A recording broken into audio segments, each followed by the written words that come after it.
We are talking with Bob Lazar and Jeremy Corbell about Jeremy's new film, Bob Lazar, Area 51 and Flying Saucers. Those who know the story of Bob Lazar know that element 115 plays a key role. It's this element, a heavy, stable element that Bob Lazar said we had out there at S4, and that element was key to the creation of a gravitational field, gravity waves that powered these amazing craft. In light of the fact that back in 1989, element 115 didn't exist, but it is now on the periodic chart, we want to get into in this hour the differences between the version of 115 that Lazar described and the reality of the 115 that now is on the charts, what that means to the story, and maybe ask about whether this magical element could be responsible for the kind of craft that are now have been well documented in videos, Tic Tac, Gimbal, and those others that have made news in the last 11 months. We'll be right back and jump right into it. Welcome back. Since last December, when the New York Times had this front page story about the Pentagon's secret UFO program, a lot of information has come out, and it sort of changed the whole dynamic of the UFO issue, resulted in a lot of serious news coverage across the board. I think many of the media folks who did the initial stories have dropped it since then, as we probably could have predicted. But the ground has shifted in the last year, and people are asking questions about UFOs and ETs and hidden technology. And I'd like to ask you, Bob, and then you, Jeremy, about secrecy in general. Bob, you were upset back then when we first talked about the excessive secrecy, not only because it made for an unpleasant place to work, despite the fact that you were involved with this amazing technology, but also that you felt, in essence, the public deserved to know what was going on, that we had made contact at some level with this other intelligence from somewhere else. Talk to me about that and whether you still feel the same way. And I ask it in this context, is that a lot of people think you made this stuff up because you were working with your employers, either wittingly or unwittingly, and that you made it up to distract attention from something else that was out there at Groom Lake. Talk about secrecy and that idea. Well, I've heard that scenario a lot of times, and I mean, to me, that's ridiculous. Really, what else is out there?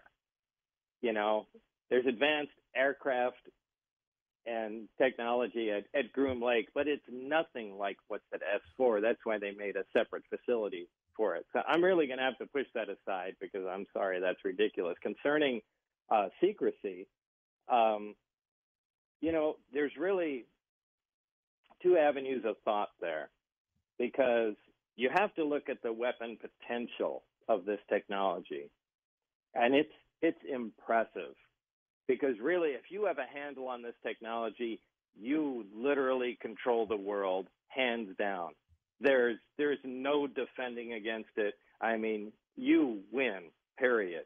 So, and that means an awful lot to the military. Even if you don't have a handle on it, just the fact, you have the technology and the chance to research it and try to see if you can duplicate it, which is what our job was, that's a big, big deal. So, yeah, are you going to keep that secret? You pretty much have to. It's not a safe world. And considering what's going on with China and Russia, all the more so now. So, yeah, even I would keep, the technology secret. But you really have to look at the other side of the equation, that, there has already been contact, and we have artifacts from another civilization. I mean, we know there is other intelligent life out there.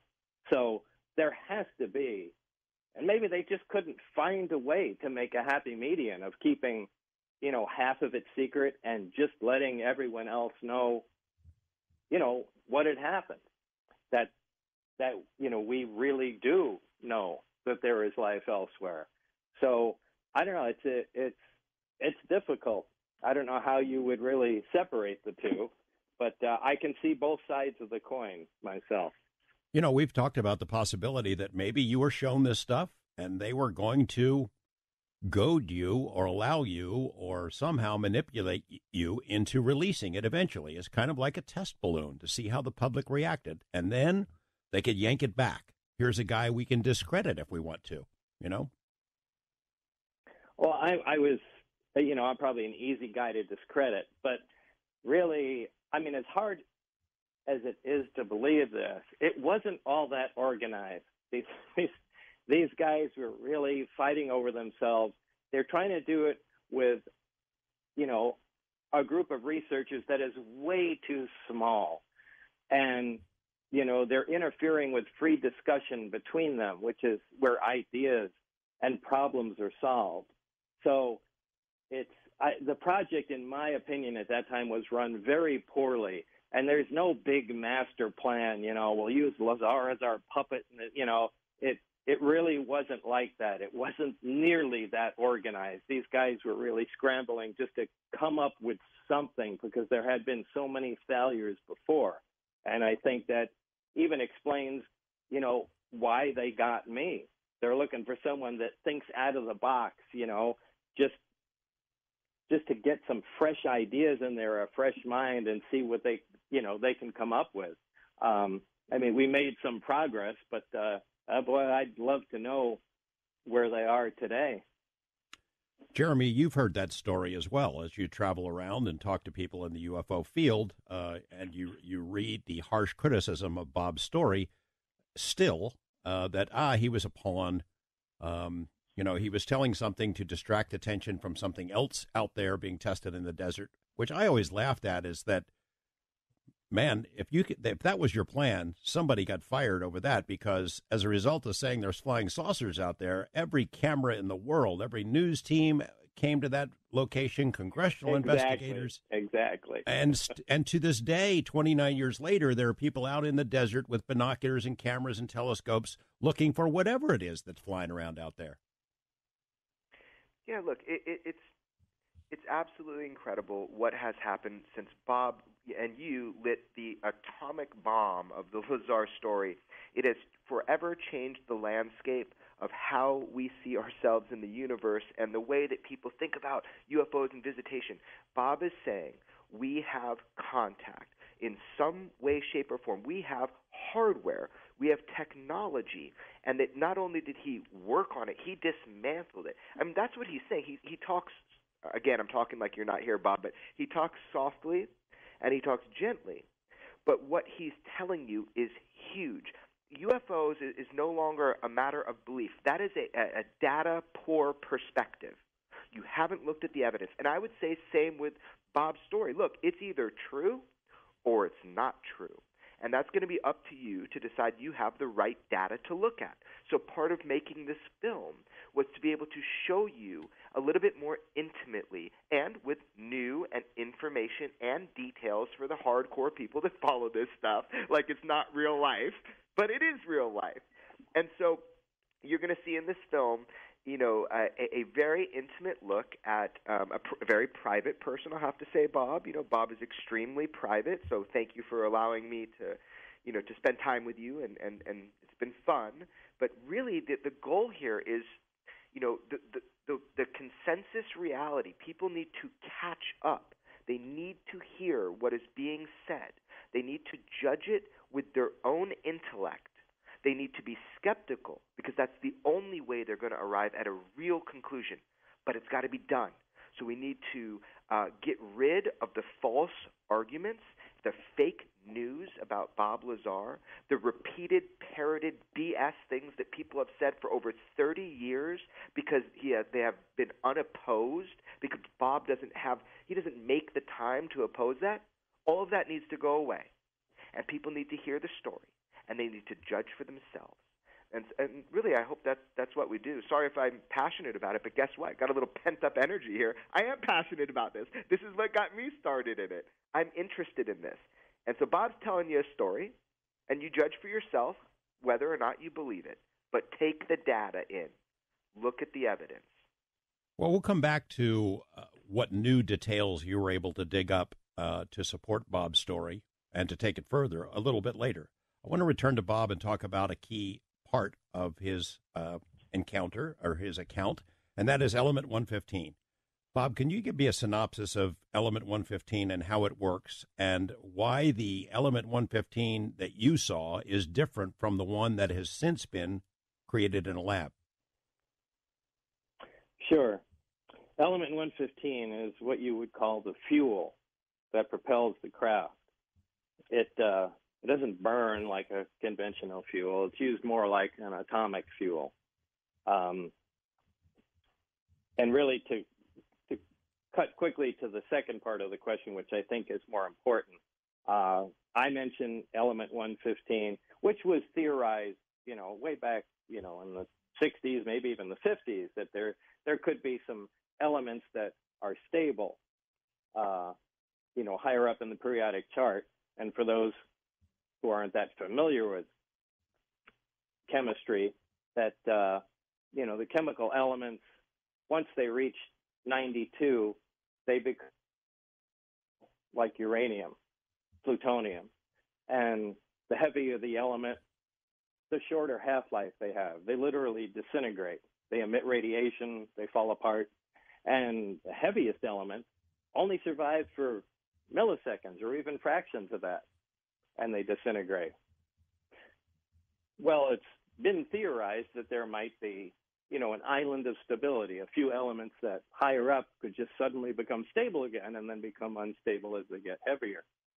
The Lab for Heavy Ion Research in Darmstadt, Germany, I believe were the guys that first synthesized some element 115. And they called you, right? They called you. What's that? Didn't they call you? Yeah, some time ago. Yeah.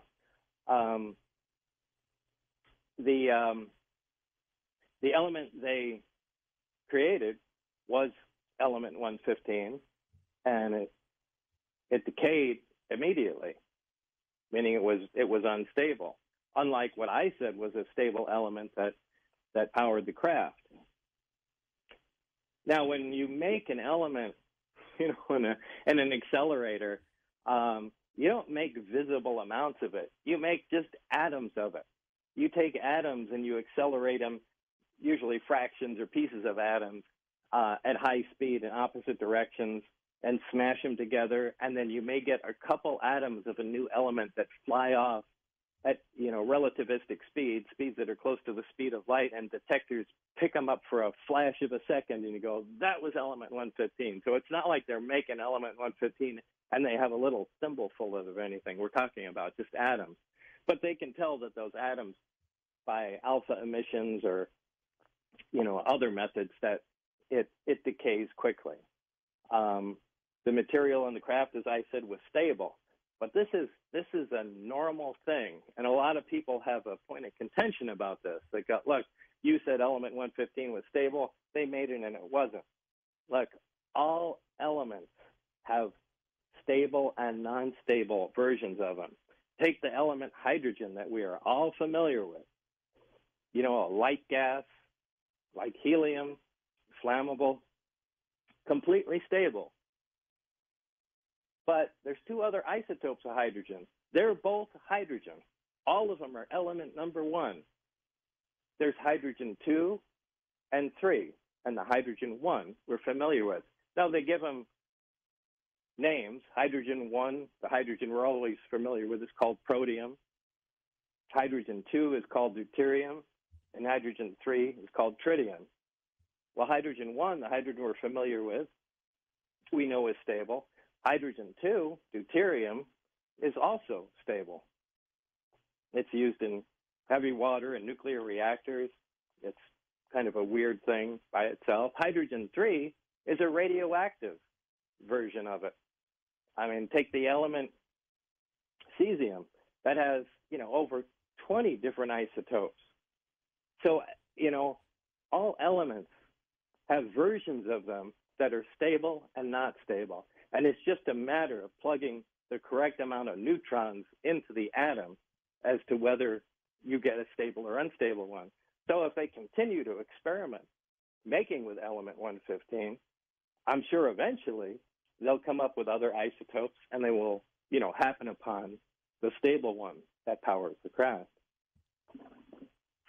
So element 115 is the magical ingredient, I'm just using that in air quotes, that allowed those craft that you saw and you worked on to do what they did. It generates gravity. I'll allow you to explain the process, but without element 115, we're not going to be able to duplicate that technology, are we? I mean, I ask it in this context. In the last 11 months, we've had a lot of information that came forward. Senator Reid had sponsored this program. Lou Elizondo has said that we're kind of in a race to figure out how the technology works, that the Russians and the Chinese are trying to do the same thing, that whoever gets this technology first, as you said, Bob, will have a great advantage over their adversaries, can rule the world. But what I understand you saying is that nobody's going to duplicate that technology without element 115. Is that correct?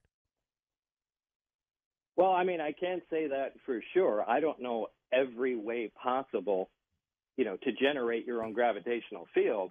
But certainly the devices I worked on, alien technology craft, they used element 115. They produced and amplified their own gravitational field and used it for propulsion.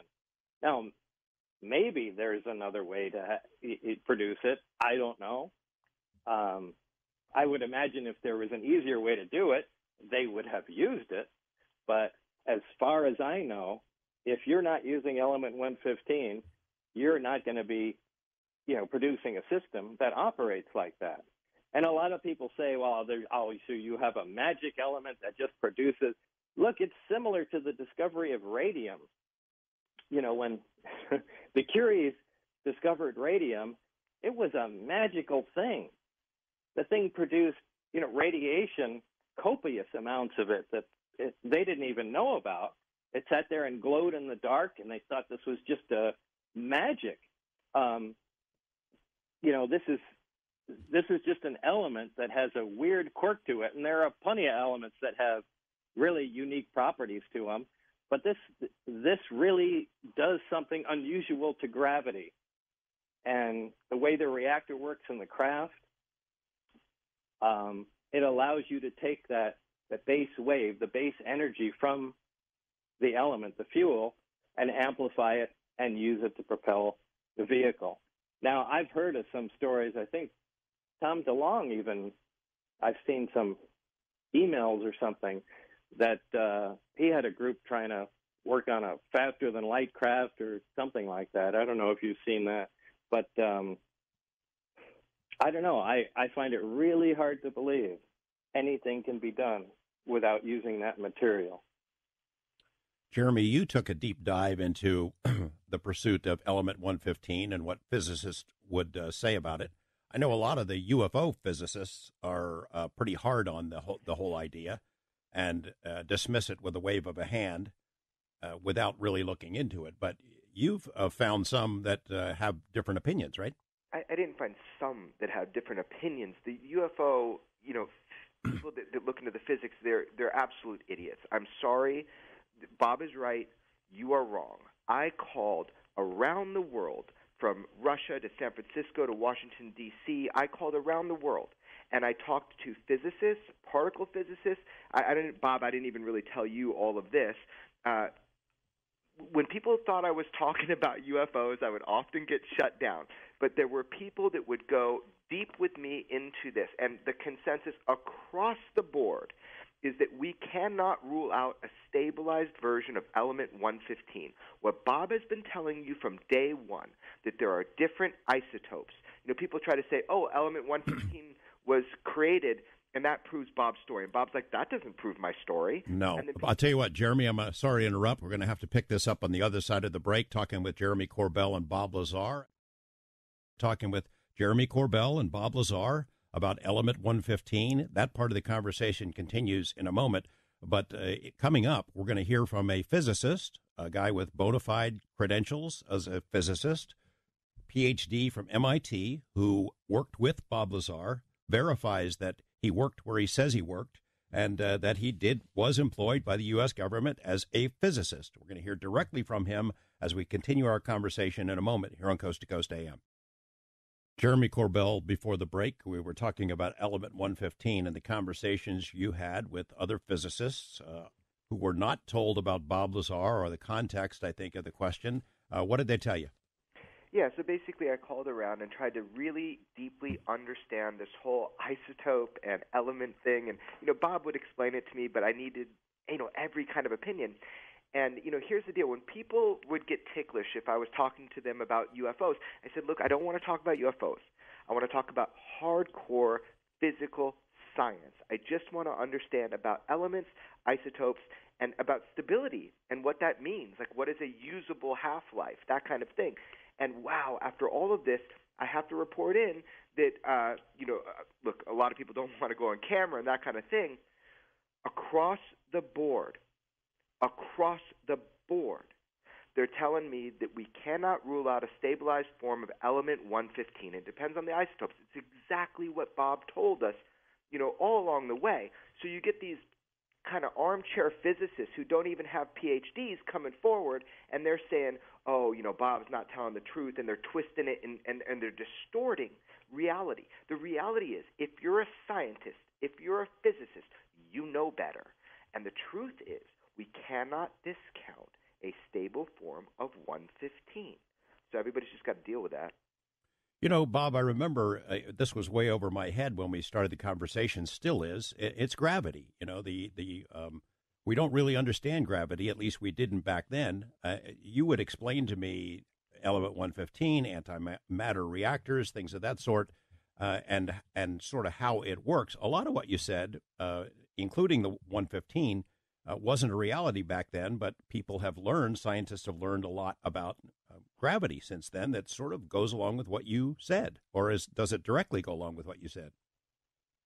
Yeah, it does. I mean, the predominant theory back in the 80s was gravity was a particle. It was a graviton. And, I said, clearly it's not. We're working with devices that use gravity waves. And I believe it was only recently, within the past couple of years, that they built gravity wave detectors. And I think first detected a couple of neutron stars or black holes converging somewhere in the universe and gravity waves passing through Earth. So we've pretty much proven that gravity is a wave, and that, the thought was different back then. Jeremy, are there other pieces of the Bob Lazar story that you were able to advance that you think support his overall, the overall story that he's told? Oh, absolutely, yeah. So share a couple. Well, I mean, I know everybody hates this, and I go into much more depth into the movie, and you get to see it yourself. You get to kind of go through that journey with me. I'll tell you some things that didn't make the movie. How about that? Okay. Look, there's a guy, Jim Tagliani. Some of you are familiar with him. He worked at Area 52. I mean, he literally got his clearance ripped just for knowing Bob Lazar. He mentioned to someone at Tonopah, at Area 52, hey, you should listen to this guy that's about to go on the news report. And then by the intelligence, officers that were dealing with this, dealing with the fact you put Bob on the news, they pulled him aside and they started questioning him. So that's a guy who knew Bob before he was Bob the UFO guy, knew Bob from Los Angeles. And in fact, I think towards to you, George, it talked about how he would drop Bob off at Caltech, or at least his buddy would. And so these are people that support Bob's story who have no reason to support it, and they tell you Bob is telling the truth. I knew he was working on these exotic things, the cool stuff that I wasn't. That's what Jim said to me publicly. There are a number of things that occur in the film that I want you to experience as they develop. We will have a different conversation after the film releases.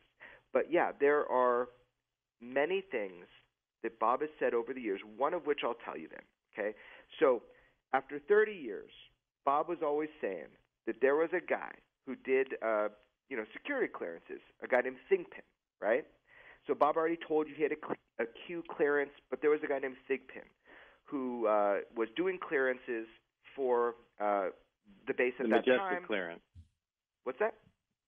It was doing clearance for Majestic clearance. Yeah, well, actually, so I talked with him, Bob.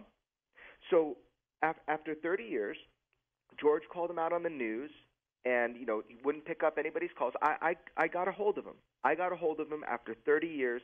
He lives on the East Coast. Not only did he admit that he was doing clearances, high-level clearances for the base, he also admitted that he remembers you. So additionally, he won't go on camera, doesn't want to put a dark stain on the work that he did out there, but he admitted he was doing those clearances at that time, exactly when, and he admitted that he remembered you. He also told me that he would officially call and ask if he could talk to me about S4. And I've yet to hear back from him, and I'm sure the answer is no. But, George... Well, that's pretty neat that he offered that. Well, I pushed him a little bit, Bob. I was like, but he didn't say, I don't know what you're talking about. He says, I will ask if I can talk about S4 officially to you. You can tell people that you talked to me, but I can't... At first he said he'd go on camera, and then he decided he wasn't going to go on camera. But here's the point. That's one thing from the film I'll give you right now, George, that is something. That is something. Let me give some context on Mike Thigpen, because when we started trying to verify bits and pieces of Bob's life there in 1989, after the Shadowy Dennis interview and before we unveiled his identity to the public in November of 1989, so I'm trying to verify what I can. And Bob had said that he was undergoing review for this upgraded security clearance. I said, well, who's doing it? And he said, well, the guy worked for an agency. It's like the FBI, but I don't think it is the FBI. And he knew the name. It was an odd enough name that I figured, well, I might be able to check that out. Turns out that the agency that he worked for is something called OFI, and I'd never heard of it before, the Office of Federal Investigation. And sure enough, that agency, that outfit, does background checks for people who would go to work at the Nevada test site. Perhaps, I don't know if they also did it for Nellis personnel, but they were involved with people who worked at Groom Lake, Area 51. And so I had called the FBI to see if there was a guy named Thigpen working there, and no. I thought it might be a dead end. I got a tip after we did the story about Bob. I got a tip that Thigpen worked for this agency, OFI. I called him up. Sure enough, an agency that I didn't know existed was real, and they really did have a guy named Thigpen who would not talk to me at that time, but I'm glad that he talked to you. The significance of it is this guy is real. He really was investigating Bob's background to do a security check for his work out there, and that's a pretty big part of the story. In fact, George, he was watching local TV, and he's eating dinner with his wife, and all of a sudden you're calling him out on the news. You're calling him out saying, well, Bob thinks he was visited by the FBI, and his name is Mike Thigpen, and he drops his fork. He's watching the TV like, what? And so that really kind of got him in trouble a little bit. He had to defend himself. He had to say, look, I'm not talking to reporters. I didn't give people my name. I did not say I was an FBI agent, because he wasn't an FBI agent. It's hilarious. There is actually more to this that I think will be coming out, but I do want to thank Mike. I doubt he's listening, but I do want to thank Mike. He was so open with me and so straightforward. And look, I've been visited by people to help with clearances for friends of mine. And I know it's a very serious job, and they take it very seriously. So fast forward 30 years, the fact he was even willing to talk with me to the degree he did. Look, it allowed me to want to, kind of understand Bob's situation even more. So, yeah, there's new stuff in the film. There's a lot of new stuff.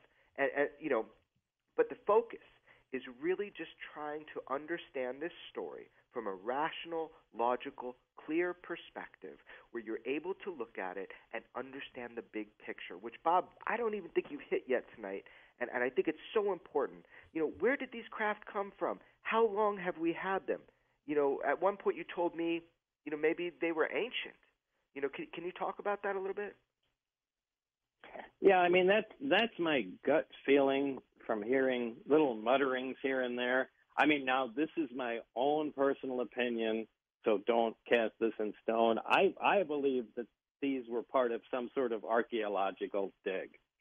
Now, I don't have any evidence. I didn't read anything like that, but it's just that's the feeling I got. because they're talking about how long these things have been around. So, I don't know. I always wondered, Bob, if they gave them to us, if they just showed up, and it's like, giving a cell phone to a chihuahua or something. Here you go. Figure this out. Yeah, it could well have been that. I literally have no information on that, and I don't know why it sticks in my mind that these are very old, but it does. You read a lot of these reports that had all kinds of information related to ETs and Zeta Reticuli and things of that sort. Can you share some of that? And do you think that stuff was accurate, or they were showing you something to see how you'd react? I don't know. I like to just stick with the things that I can verify by having hands-on experience with. And because you know how famous the military and government agencies are at, employing disinformation, where they can take, some true facts and weave in some nonsense with it. So if the information's ever released, it just doesn't make any sense to anyone, and you can't pick the real facts out of the ones that were fabricated. Now, I don't know if I was exposed to any of that, but I do know the things that I had my hands on, the things that I dismantled, the components that we analyzed. There's no question that stuff is absolutely genuine. But some of the stuff in the reports, how can I determine if the craft actually came from the Zeta Reticuli star system?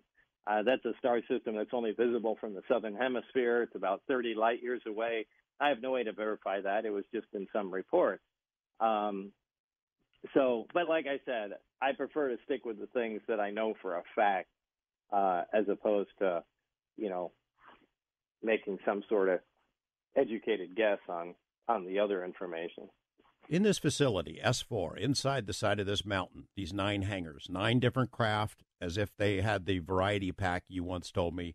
How many people work there? I think you had told me at one point it was 22 total. I mean, it seems like a program like this deserves more people and more resources than that, but maybe the more people you have, the harder it is to keep a lid on it. And maybe that's the reason, but at that time, there were 22 people on the planet that had knowledge of this program. Now, that included everyone, and they even gave us a list of the people. The reason behind that, maybe it was just to keep, the actual numbers down, but that was the main thing we talked about. Barry, who was my lab partner when I worked out there,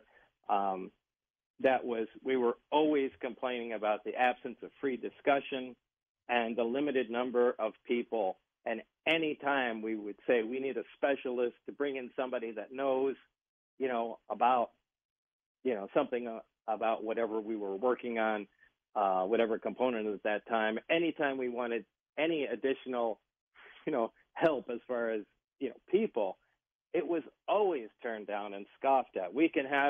The checkbook was open for any equipment or anything else we needed, but you could not bring another person in there or consult with anybody. And, that was destroying the progress of the project. I can only hope they pushed that aside to some degree and made some more progress, because things were moving so incredibly slowly.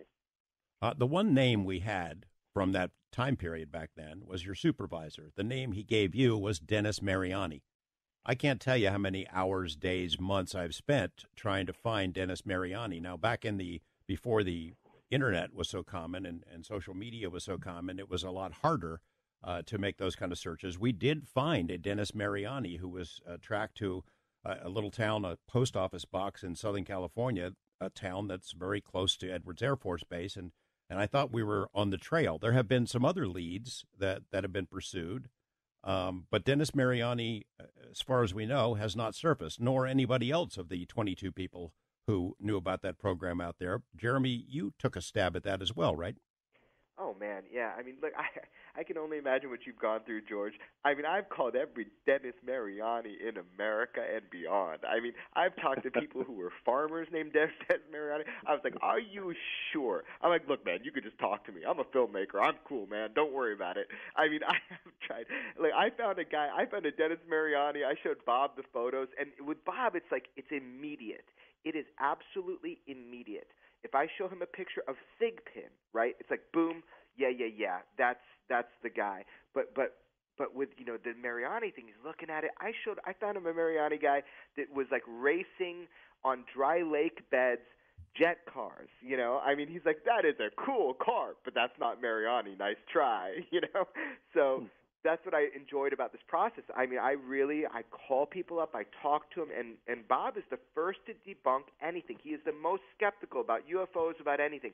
I have probably the highest-ranking military individual that I have ever met, for sure, that has always talked to me about my work and has advised me. And he has told me what not to focus on to waste my time. When it came to Bob, and it came to Bob's story, and it came to Papoose, and it came to S4, he told me, now that is a story you should cover. That is a story that is worth your time. And Bob, that holds no weight for Bob. No weight at all. But you know who I'm talking about, George. And it holds weight for me. So, I don't know, man. I've been around the globe twice. You guys been around 10 times. What a wild ride. It's a mixed bag. A lot of the debunkers, the people that don't believe Bob, and there are some people included in that whose opinions I value highly. I'm not just dismissing them with the wave of a hand. They come up with stories. Look, they'll say, I checked with my sources, insiders, high-level people. Bob never worked out there. Or another one will come back and say, yes, Bob worked out there, but not on flying saucers. Or Bob never worked at Los Alamos. Or there are a variety of different people who do have high-level contacts who will tell different versions of the same story. And many of them want. Did you put Bob through the ringer? Did you have people from Area 51 ask Bob, what did it look like when you landed? Did you do that in 1989? Yes, we did. And as far as they were concerned, he really had been out there, that he knew some tiny details that were not obvious questions to be asked.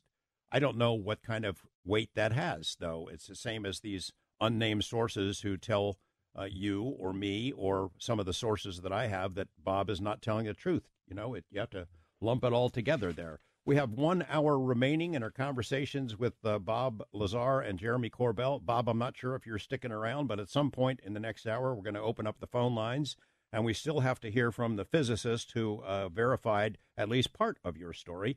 Coast to Coast will continue momentarily